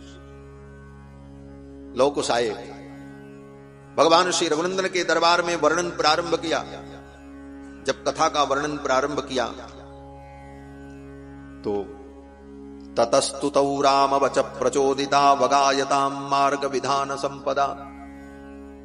भगवान श्री राम की अनुमति से कुश और लौ अगायताम मार्ग विधान संपदा, मार्ग पद्धति से कथा का गायन करने लगे। भगवान की कथा के गायन की दो पद्धति है, एक मार्ग पद्धति, एक देशी पद्धति। मार्ग पद्धति क्या है? जो जिस भाषा को अधिक से अधिक लोग समझते और बोलते हों उस भाषा में भगवान की कथा का वर्णन करना, ये मार्ग पद्धति कहलाती है। और जिस भाषा को सीमित लोग समझते और बोलते हों उस भाषा में भगवान की कथा का चरित्र का वर्णन करना, ये देशी पद्धति कहलाती। तो लौकुश ने जो गायन किया वो मार्ग पद्धति में किया। वहां के लोग जिस भाषा को समझते, जिस भाषा में अधिक लोगों को भगवान के चरित्र का बोध हो, उस प्रकार वर्णन किया। अगायताम मार्ग विधान संपदा। और कथा का जब वर्णन प्रारंभ हुआ, सभी लोग कथा सुनते सुनते तन्मय हो गए। सब लोग भूल गए हमारे बगल कौन बैठा है, इधर कौन है, उधर कौन है। सबका मन भगवान की कथा में तन्मय हो गए। राम जी अपने सिंहासन पर बैठे, भगवान श्री राम ने विचार किया, सिंहासन पर बैठ करके कथा सुनने का फल नहीं होता। कथा सुनने वाला व्यक्ति सुनाने वाले व्यक्ति के बराबर आसन लगा करके बैठ करके सुने तो कहते हैं समासनात् पुण्य हानि ही। वक्ता के बराबर श्रोता का आसन लगा हो तो कथा सुनने से पुण्य का नाश हो जाता है। और उच्चाच निरयम ब्रजेत, और वक्ता के आसन से ऊंचा आसन सुनने वाले का हो जाए तब तो कहते निरयम ब्रजेत, वो नरक में चला जाता है। इसीलिए कहीं कथा है ऐसी, किसी संत के मुख से हमने सुनी है, और कहीं प्रामाणिक कथा है कि भगवान श्री कृष्ण जब अर्जुन को गीता का उपदेश कर रहे थे तो अर्जुन तो नीचे बैठ करके सुन रहे थे, और हनुमान जी ऊपर ध्वज में बैठ करके सुन रहे थे। अर्जुन के रथ का नाम है कपिध्वज रथ। कपि माने हनुमान, और हनुमान जी जिनकी ध्वजा में विराजमान है, इसीलिए अर्जुन के रथ का नाम कपिध्वज रथ है। भगवान के रथ का नाम गरुण ध्वज रथ है। भगवान के रथ में गरुण जी विराजमान रहते हैं ऊपर ध्वजा में। तो हनुमान जी महाराज अर्जुन के रथ में विराजमान, भगवान ने गीता का उपदेश किया, हनुमान जी ने भी सुन लिया। बाद में हनुमान जी ने कहा, प्रभु आपने बड़ी कृपा की, ऐसी सुंदर कथा सुनाई, ज्ञान सुनाया, हमने सब ग्रहण कर लिया। भगवान ने जब देखा तो भगवान ने कहा, सब ज्ञान तुम्हारा बेकार हो जाएगा। क्यों? बोले ऊंचे गद्दी बैठ करके ज्ञान सुना जाता है, ज्ञान सुनने के लिए तो व्यक्ति को नीचे आना पड़ता। बोले तब? बोले इसका प्रायश्चित तो तुमको करना पड़ेगा। तो कहते हैं हनुमान जी महाराज को पिशाच योनि ग्रहण करना पड़ा, और वहां जाकर के उसे प्रायश्चित करके तब उस ज्ञान को पुनः वो सुरक्षित करते हैं। ऐसी कथा। तो बंधुओं, भगवान की कथा वक्ता के आसन से नीचे बैठकर सुननी चाहिए। राम जी ने विचार किया, मैं सिंहासन पर बैठ करके कथा सुनूं, यह धर्म नहीं है, मुझे नीचे चल करके बैठना चाहिए और कथा श्रवण करना चाहिए। ये कथा राम जी की कथा तो है नहीं, ये तो श्री जानकी जी की कथा है। अगर राम जी की कथा होती तो स्वयं राम जी क्यों सुनते? कहते हैं कि विविध रूपों में भगवान ही सबके हृदय में कथा श्रवण करते हैं, ये अलग विषय है, ये सिद्धांत अलग है। लेकिन यहां दूसरा दृष्टिकोण है। दूसरा दृष्टिकोण यह है कि प्रत्यक्ष रूप से भगवान बैठ करके अपने चरित्र को सुने। तो कहते हैं ये उत्तम नायक का लक्षण नहीं है। उत्तम नायक का लक्षण क्या है? बोले धीरोदात्त अविकथन। धीरोदात्त नायक वो होता है जो अपनी कथा, अपनी प्रशंसा न सुनता हो। और भगवान तो उत्तम नायक हैं, और केवल नायक ही उत्तम नायक नहीं, ये तो सुर नायक है। जय जय सुर नायक जन सुखदायक प्रणत पाल भगवंता। ऐसे परम नायक भगवान अपना चरित्र बैठ करके सुने, यह भी एक मर्यादा की हानि हो जाएगी। लोक मर्यादा नहीं, मर्यादा पुरुषोत्तम। तो ये जानकी जी का चरित्र है, इसलिए भगवान श्रवण कर रहे हैं। और कथा तो नीचे बैठ करके सुननी चाहिए, इसलिए भगवान अपने सिंहासन से उठ गए और उतर करके नीचे चले गए जहां सामान्य लोग बैठे हुए थे। महर्षि वाल्मीकि लिखते हैं कि सचापि राम परिषद गत सनई। राम जी अपने सिंहासन से उठे, परिषद गता, लोगों के बीच में चले गए। किस प्रकार गए? बड़े ही धीरे से, शनई ही। क्यों? ऐसे ही चले जाते बड़े शान से, राजा धीराज बन करके, तो पब्लिक में हड़कंप मच जाता। पूरे प्रोटोकॉल से जाते तो पब्लिक जो बैठ करके कथा सुन रही है, जनता जो कथा सुन रही है, उसका ध्यान आकर्षण राम जी की तरफ हो जाता, कथा से ध्यान भंग हो जाता। इसलिए राम जी इतने धीरे से जाकर के बैठे कि जिसके बगल बैठे उसको भी पता नहीं चला कि हमारे बगल कौन आकर के बैठे। सचापि राम परिषद गरत सनई बभूषया सक्तमना बभूव। और धीरे से जाकर के बैठ गए और कथा श्रवण कर। कथा में आने की यह भी एक मर्यादा है। कथा में आओ, पहली विधि तो यह है कि इतना पहले आ जाओ कि तुमको जहां अनुकूलता लगे वो जगह ग्रहण करके बैठ जाओ। जहां से तुमको सुनने में सुविधा हो वहां आकर के पहले से अपना स्थान ग्रहण कर लो। और अगर पहले नहीं आ सके किसी कारण से, बाद में आए, तो फिर तुमको जहां जगह मिल जाए शांति से बैठ जाओ, किसी को डिस्टर्ब मत करो। तुम खसको, तुम हटो, चार आदमी को पीछे ढकेल करके आगे आकर के बैठो, इसका परिणाम क्या होगा? बोले जिन श्रोताओं का मन भगवान की कथा में लगा है उनका मन कथा से टूटकर तुम्हारे तरफ जाएगा। कथा सुनाने वाले व्यास का मन विचलित हो जाएगा, तुम्हारे तरफ उनका ध्यान जाएगा, हृदय में क्षोभ उत्पन्न होगा कि इस व्यक्ति ने आकर के कथा के रस को भंग कर दिया। कथा में आने का पुण्य तुमको नहीं मिलेगा, पाप ऊपर से लग जाए। इसलिए भगवान की कथा में आवे तो बड़ी ही सावधानी से आकर के जहां जगह मिले वहीं बैठ जाए। लोगों के ध्यान को भगवान से अलग कर अपनी तरफ आकृष्ट करना यह कथा में अपराध है। इसीलिए कथा में बड़े बड़े नेता होता लोग जब आते हैं महाराज तो यही सब होता है। वो इतनी तामझाम से इतनी तैयारी से आए, हा हो करते हुए महाराज की, जितने श्रोता हैं सबका दिमाग उधर चला गया। कितनी तन्मयता से भगवान की चर्चा श्रवण कर रहे थे और उन व्यक्तियों के कारण भगवान की कथा का भाव भंग हो तो ये अपराध है, उनको पाप लगे। इस पाप से व्यक्ति को बचना चाहिए। भगवान की कथा में विघ्न पैदा करना यह ब्रह्म हत्या के समान पाप माना गया। निद्रा भंगो कथाच्छेदः दंपत्यो प्रीति भेदनम। शास्त्रकार कहते हैं कोई व्यक्ति खूब गहरी निद्रा में सोया हो थका मादा और तुम अपने स्वार्थ के लिए जाकर के उसको जगा दो, चलो चलो उठो। उस बेचारे का भी सोने का मन कर रहा था और आपने अपने काम के लिए उसे जगा दिया, बहुत बड़ा पाप किया। हां, अगर ऐसे ही सो रहा है, बहुत ज्यादा सुतक्कड़ है, तब तो जगाना पड़ेगा ही। लेकिन अगर थका मादा कोई व्यक्ति सो रहा है तो अपने कार्य के लिए उसे जगाना यह ब्रह्म हत्या के समान पाप है। आराम करना, वो अपनी आत्मानुभूति कर रहा है। सुप्तावस्था में, सुसुप्तावस्था में व्यक्ति दुनिया से निरपेक्ष होकर के आत्मानंद में डूबता है और उस आत्मानंद को छुड़ा करके तुमने उसको परेशान कर दिया, यह ब्रह्म हत्या का पाप लगे। निद्रा भंग नहीं करना चाहिए। और कथाच्छेदो, कोई व्यक्ति कथा सुन रहा और कोई सुना रहा है, दोनों रस में डूबे और तुम बीच में आकर के दाल भात में मूसर चंद बन गए, मारी कथा गोड़ दी, बिगाड़ दिया, बोले तुमको पाप लग जाए। और दंपत्यो प्रीति भेदनम, पति पत्नी में बड़ा प्रेम हो, मित्र मित्र में बड़ा प्रेम हो, लेकिन कोई व्यक्ति अपनी दुष्टता के कारण, नीचता के कारण दोनों में भेद पैदा कर दे, इधर की बात उधर, उधर की बात उधर करके, ऐसे लोग होते हैं। ऐसा काम करने वाला जो व्यक्ति होता है उस व्यक्ति को भी ब्रह्म हत्या का ही पाप लगता है। 3 पापों से व्यक्ति को बचना चाहिए। भगवान श्री राम आकर के सभा में विराजमान हो गए और दत्त चित्त होकर के इस कथा को श्रवण कर रहे।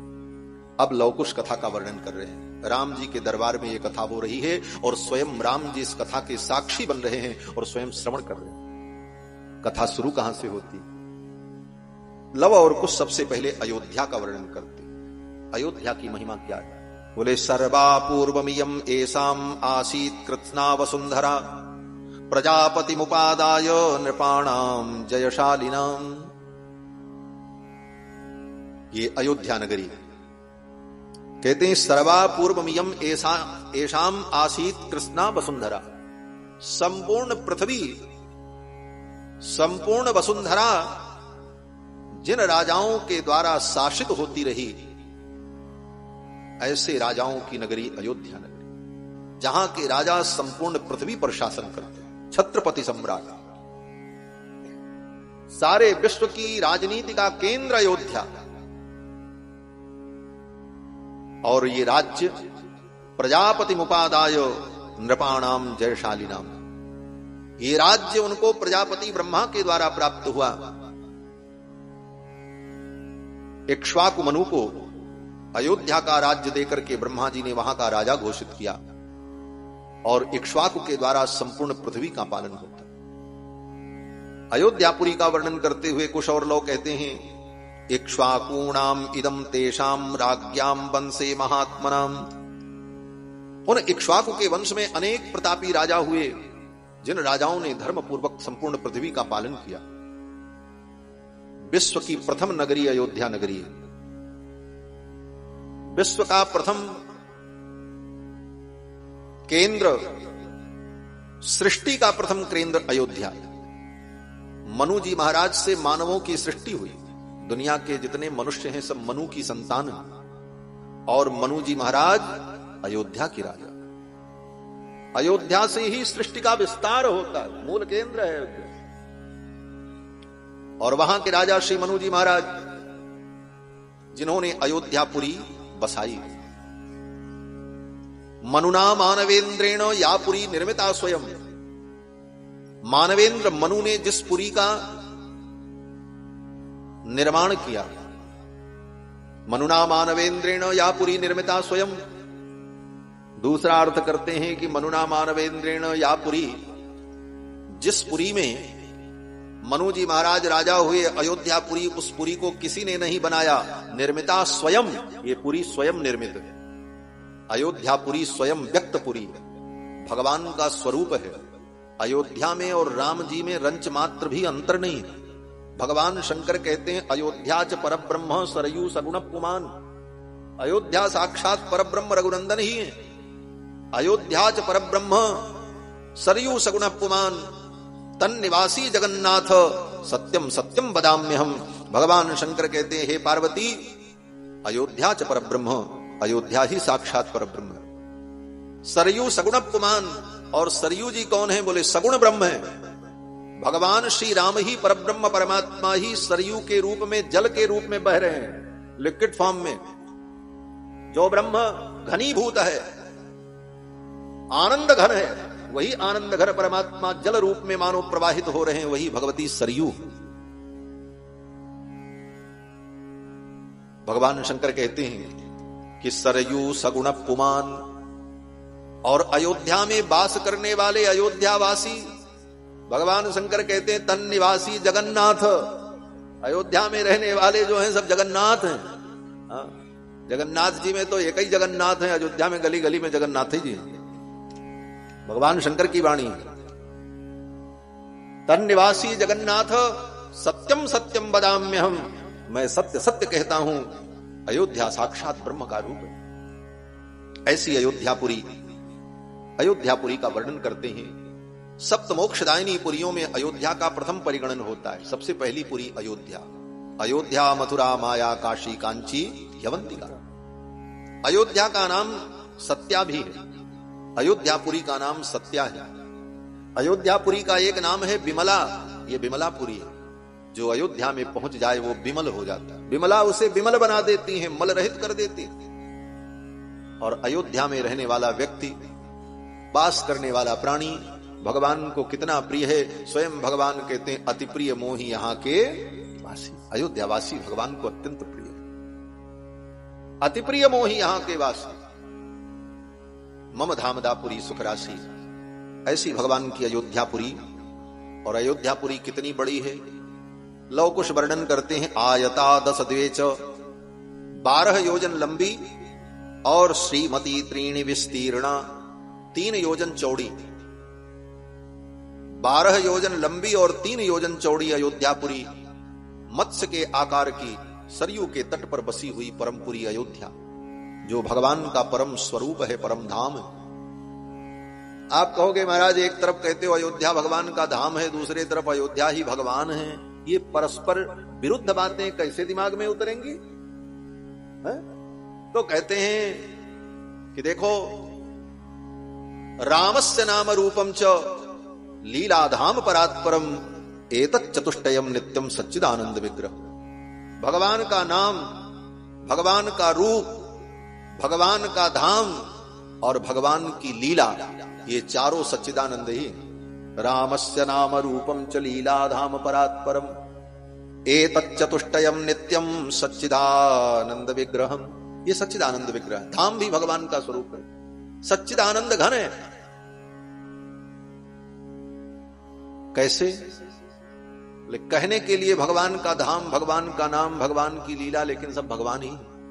जैसे समुद्र के तट पर आप खड़े हो, 4 व्यक्ति खड़े हो जाएं समुद्र के तट पर, एक व्यक्ति कहे ये तो समुद्र का पानी है, दूसरा व्यक्ति कहे ये समुद्र है, तीसरा व्यक्ति कहे ये समुद्र की लहर है, तो क्या ये 3 चीजें हैं? यथार्थ में जो समुद्र है वही समुद्र का पानी है, और जो समुद्र का पानी है वही लहर है। लहर कोई अलग वस्तु नहीं है, समुद्र का पानी कोई अलग वस्तु नहीं है, अपितु समुद्र ही है, दूसरा कुछ नहीं है। उसी प्रकार भगवान का नाम, भगवान का धाम, भगवान की लीला, भगवान का रूप भगवान ही है। ये केवल व्यवहार के लिए कहा जाता है भगवान का रूप, भगवान का धाम, भगवान की लीला। रामस्य नाम रूपम च लीलाधाम परात्परम एतत् चतुष्टयम नित्यम सच्चिदानंद विग्रह। तो अयोध्यापुरी का वर्णन किया। और कहते हैं अयोध्यापुरी कैसी?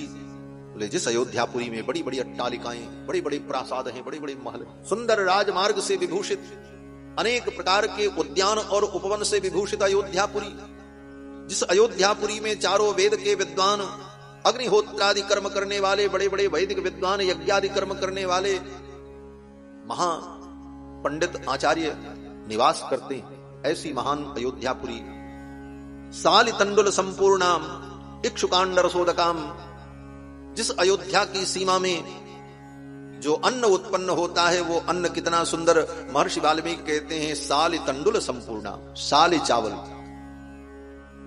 सबसे अच्छा चावल होता अयोध्या में होता। महर्षि वाल्मीकि कहते जहां ऐसे तंडुल, ऐसे अन्न उत्पन्न होता। और वहां का पानी, बोले इक्षुकांड रसोदकाम, गन्ने के रस के समान मीठा जहां का पानी, ऐसी अयोध्यापुरी। इसीलिए कहते हैं जहां का अन्न पानी बढ़िया हो वहीं रहना चाहिए। अयोध्या का अन्न कितना बढ़िया, पानी कितना बढ़िया। इसीलिए भक्तों ने गाया कि सरजू जी को मीठो मीठो, सरजू जी को पानी लागे। भक्तों ने अयोध्या के उस पानी का वर्णन किया कि कितनी मिठास है। वृंदावन के भक्ति में बड़ी मिठास है, लेकिन वृंदावन में कोई कुआं खोदे और बोरिंग करे महाराज तो ऐसा खारा पानी निकलता है। गए होंगे वृंदावन, लेकिन हमारे अयोध्या में तो महाराज जहां कहीं 10 फीट खोदो बढ़िया पानी, शीतल मधुर ऐसा जल, और दोष रहित, दूषित, दूषण रहित, विशुद्ध जल, ऐसा मीठा जल। आज भी ऐसी दिव्य अयोध्यापुरी का वर्णन किया। और फिर अयोध्यापुरी का वर्णन करते हुए अयोध्या के महाराज श्री दशरथ का वर्णन करते, तस्याम पुर्याम अयोध्यायाम वेदविद सर्व संग्रह। उस अयोध्यापुरी में वेदविद सर्व संग्रह, वेदादि धर्मशास्त्र को जानने वाले वेदविद, जिन्होंने अपने जीवन में धन का संग्रह कम किया है, धर्म का संग्रह ज्यादा किया। कितनी अच्छी बात है। महर्षि वाल्मीकि कहते हैं तस्याम पुर्याम अयोध्यायाम वेदविद सर्व संग्रह। ये दशरथ जी महाराज कौन हैं? बोले जिन्होंने अपने जीवन में धर्म का संग्रह किया, अनेकानेक यज्ञ किए। इक्ष्वाकूणाम अतिरथो यज्वा धर्म परो वशी, जिन्होंने अपने जीवन में धर्म का संग्रह किया। हम आप अपने जीवन में धन का संग्रह करने में लग जाते हैं। धन बटोरो, जमीन बटोरो, संपत्ति बटोरो, बोले फिर धर्म करेंगे। यही गलत सोच। पहले धर्म का संग्रह करें। धर्म का संग्रह होगा तो अपने आप सब कुछ प्राप्त हो जाएगा। और जीवन में धर्म का संग्रह नहीं किया, केवल धन का संग्रह करते रहे तो धन तो एक दिन नष्ट हो जाएगा और धर्म तो तुम्हें मिला ही नहीं, कल्याण कहां से। इसलिए जीवन में धर्म को महत्व देना चाहिए, धन को नहीं। धन तो साधन है, साध्य धर्म है, लेकिन इसका उल्टा लोग समझ लेते हैं। धर्म को धन प्राप्ति का साधन समझ लेते हैं। कितने लोग तो धर्म इसीलिए करते हैं कि धन और माल मिलता रहे। धर्म को धन प्राप्ति का साधन मान लिया, यही गड़बड़ है। यथार्थ में धन जो है वो धर्म प्राप्ति का साधन। धन से धर्म को प्राप्त करो, धर्म से धन को प्राप्त नहीं। ये बात अलग है कि जब आपके जीवन में धर्म होगा तो धन की कोई कमी नहीं रहेगी। धनात् धर्मः ततः सुखम, ये शास्त्र कहता है कि जीवन में धर्म होगा तो धन भी रहेगा, और धन भी रहेगा तभी सुख होगा। तो कुल मिलाकर के कहने की बात है कि धर्म का प्राधान्य होना चाहिए। जीवन में हम धर्म संग्रह को महत्व दें। धन संग्रह तो गौड़ है। धन संग्रह उसका अंग हो सकता है, अंगी नहीं हो सकता। अंगी तो धर्म संग्रह ही। जीवन में हम धर्म का संग्रह करें। दशरथ जी महाराज ऐसे धर्मात्मा है, और इनके जीवन में कर्म, ज्ञान, भक्ति तीनों का समन्वय। कर्म भी है, ज्ञान भी है, भक्ति भी है, और तीनों से समन्वित श्री दशरथ जी महाराज परम धर्मात्मा, अनेक यज्ञ करने वाले। इनके स्वरूप का जो वर्णन किया कुश और लौ ने, इन्हीं भावों को 2 चौपाइयों में गोस्वामी तुलसीदास जी ने वर्णन किया। अवधिपुरी रघुकुल मनि राऊ, वेद विदित तेहि दशरथ नाऊ। अवधिपुरी रघुकुल मनि राऊ, वेद विदित तेहि दशरथ नाऊ। धर्म धुरंधर गुण निधि ज्ञानी, हृदय भगति मति सारंग पानी, धर्म धुरंधर गुण निधि ज्ञानी, हृदय भगति मति सारंग पानी। अवधपुरी रघुकुल मनि राऊ, वेद विदित तेहि दशरथ नाऊ, वेद विदित तेहि दशरथ नाऊ, वेद विदित तेहि दशरथ नाऊ। धर्म धुरंधर गुण निधि ज्ञानी, हृदय भगति मति सारंग पानी। एक चौपाई में श्री दशरथ जी महाराज के कर्म ज्ञान भक्ति तीनों निष्ठा का निरूपण। धर्म धुरंधर, धर्म की धुरी को धारण करने वाले, ये कर्म की निष्ठा है। धर्म क्या है? बोले वेदोक्त कर्म, वैदिक कर्मों का अनुपालन करना ही इसी का नाम धर्म है। कर्म और धर्म ये दोनों पर्याय हैं। वेदों में जिन कर्मों का वर्णन किया गया है उन्हीं कर्मों की धर्म संज्ञा होती। धर्म अलग से कुछ नहीं। वेद प्रणहितो धर्मो ह्यधर्मस्तद विपर्ययः। भागवत जी में यमराज के दूत भगवान के दूतों से यही कहते हैं अजामिल के प्रसंग में कि वेद प्रणहितो धर्मो ह्यधर्मस्तद विपर्ययः। जो वेद प्रतिपाद्य है वही धर्म है। तो धर्म और कर्म, वेदोक्त कर्म ही धर्म है। और उन कर्मों में लगे रहने वाले दशरथ जी महाराज की कर्मनिष्ठा धर्म धुरंधर। और गुण निधि ज्ञानी, गुण के निधि हैं और ज्ञानी है, ये ज्ञान की निष्ठा। हृदय भगति मति सारंग पानी, सारंग पानी भगवान के चरणों में इनकी भक्ति है, ये भक्ति की निष्ठा। ज्ञान वैराग्य भक्ति तीनों से संपन्न है। और यही ज्ञान वैराग्य भक्ति तीनों शक्तियां ही मानो इनकी तीन रानियां हैं, महारानी कौशल्या, केकई और सुमित्रा। महारानी कौशल्या कौन है? बोले ज्ञान शक्तिश्च कौशल्या, कौशल्या ही ज्ञान शक्ति। और केकई और सुमित्रा कहते हैं सुमित्रोपासनात्मिका। सुमित्रा जी जो है यही उपासना है, भक्ति है। और कर्म शक्ति कौन है? बोले कर्म शक्ति ही केकई है। इसलिए केकई जी का चरित्र बड़ा कठिन है, कर्म में बड़ी कठिनता होती। सुमित्रा जी उपासना का स्वरूप है, इसीलिए सुमित्रा जी के दोनों पुत्र कुमार लक्ष्मण और शत्रुघ्न उपासना में ही लगे रहते। एक भक्त की उपासना कर रहे हैं और एक भगवान की उपासना कर रहे हैं। और कौशल्या जी कौन है? बोले ज्ञान शक्तिश्च कौशल्या, कौशल्या ज्ञान शक्ति। और ज्ञान शक्ति ज्ञान स्वरूप परमात्मा को धारण करती है। और भगवान रघुनंदन कौन है? बोले ज्ञान स्वरूप है। ज्ञान अखंड एक सीता वर, अखंड ज्ञान सीता वर रघुनंदन है। इस प्रकार श्री दशरथ जी महाराज का जीवन परम पवित्र दिव्य आनंदमय। इनकी तीन रानियां, इसके अलावा और भी रानियां हैं। साधारण रानियां 350, 350 रानियां। अन्य पुराणों में तो वर्णन है 700 रानियां भी।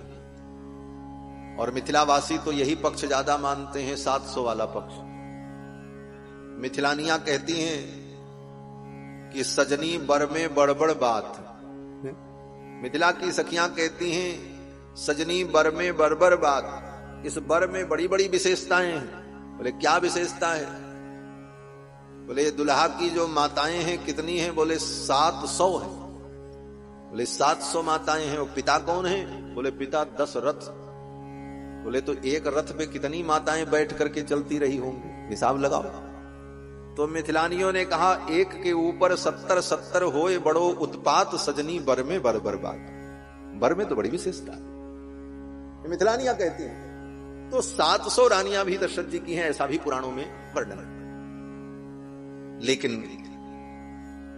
दशरथ जी महाराज के जीवन में सब प्रकार के सुख आनंद, कहीं किसी वस्तु की कोई कमी नहीं। धर्म कर्म भक्ति ज्ञान, सुख समृद्धि ऐश्वर्य कीर्ति, किसी चीज की कमी नहीं।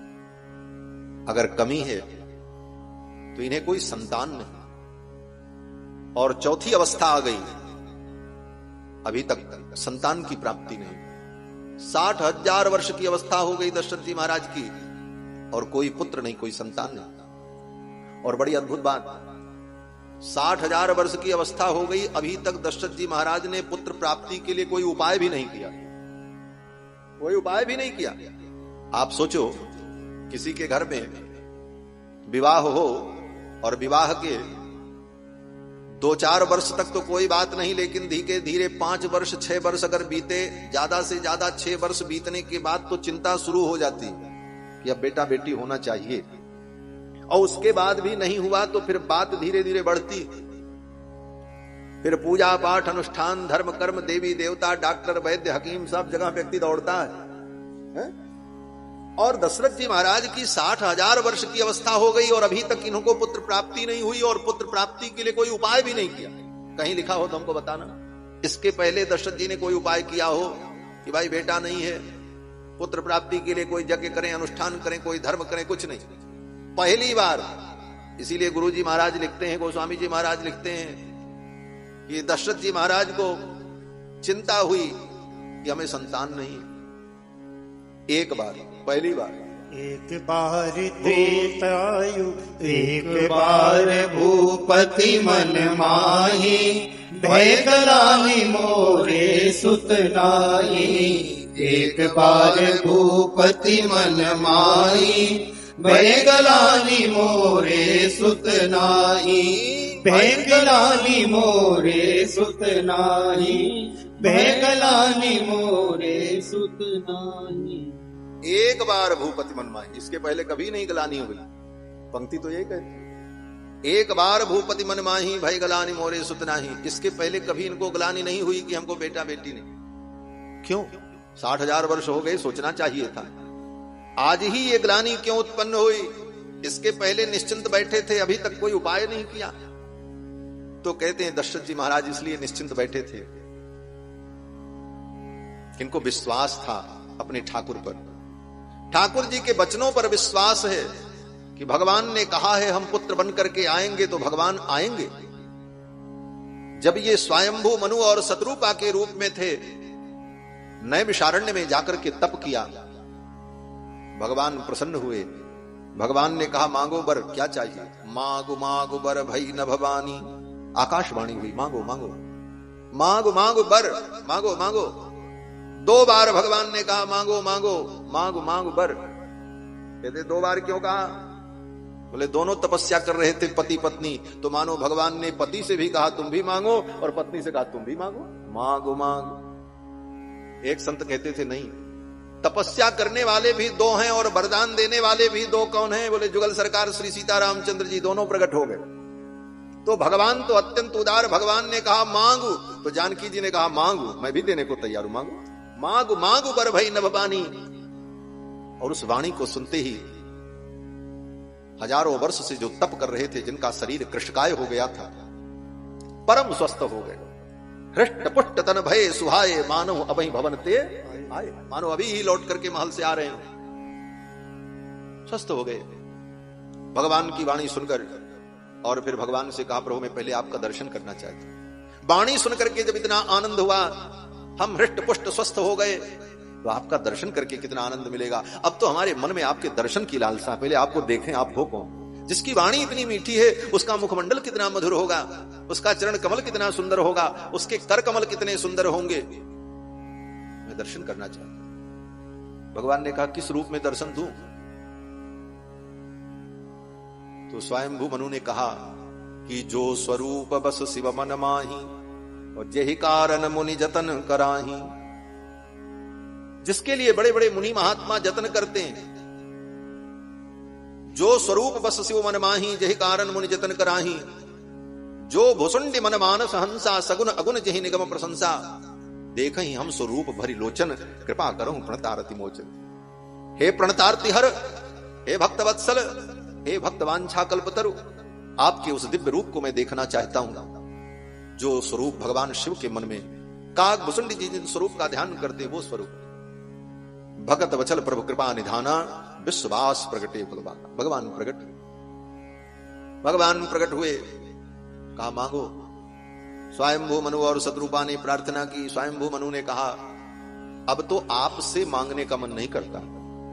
क्यों? स्वयंभू मनु ने कहा आपसे मांगने का मन नहीं करता, अब तो आपको ही मांगने का मन करता है। यही अंतर है। बोले अब आपसे कुछ मांगे, आपसे जो कुछ मांगेंगे वो आपसे अलग होगा। अब तो आपको ही मांग लेने का मन करता है, क्योंकि आप मिल गए तो सब मिल गए। लेकिन संकोच लगने लगा, जथा दरिद्र विबुध तरुपाई और बहु संपत्ति मांगत सकुचाई। जैसे कोई दरिद्र व्यक्ति कल्प वृक्ष के नीचे चला जाए और मांगे तो क्या मांगेगा? एक कोई दरिद्र व्यक्ति, सड़क छाप आदमी कल्प वृक्ष के नीचे पहुंचा, लोगों ने कहा मांग लो, ये कल्प वृक्ष है, जो मांगोगे सो मिलेगा। बड़ी हिम्मत किया, हिम्मत करने के बाद कहा, हे कल्प वृक्ष 100 रुपए दे दो। क्यों बोले? इससे ज्यादा उसकी औकात नहीं थी। जथा दरिद्र विबुध तरुपाई बहु संपत्ति मांगत सकुचाई। अब भगवान तो कल्प वृक्ष हैं, भक्त वांछा कल्प तरु। संकोच लगने लगा स्वयंभू मनु को, मैं क्या मांगू? मन तो करता है इन्हीं को मांग लूं, इनसे न मांग करके इनको ही मांग लूं, और इनको भी इन्हीं से मांगना पड़ेगा, क्योंकि ये किसी की कृपा से नहीं मिलते, ये तो अपनी ही कृपा से मिलते। तुम्हारी कृपा तुम्हें रघुनंदन जानई भगत भगत और चंदन। तो इनसे ही इनको मांग लूं। लेकिन फिर भी वो संकोच बीच में आ गया, और अंत में मांगते मांगते स्वयंभू मनु ने कहा, चाहूं तुम ही समान सुत प्रभुसन कवन दुराव। भगवान ने कहा, ठीक है, अपने समान मैं ढूंढने कहां जाऊं, मैं ही आपका पुत्र बन करके आऊंगा।